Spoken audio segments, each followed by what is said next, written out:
No estás deprimido, estás distraído.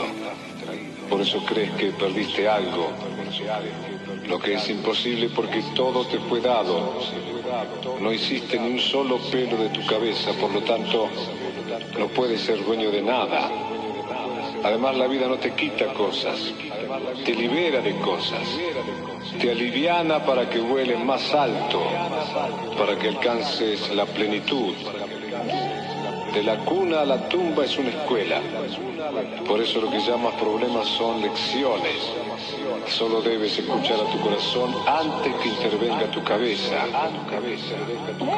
Haz solo lo que amas y serás feliz.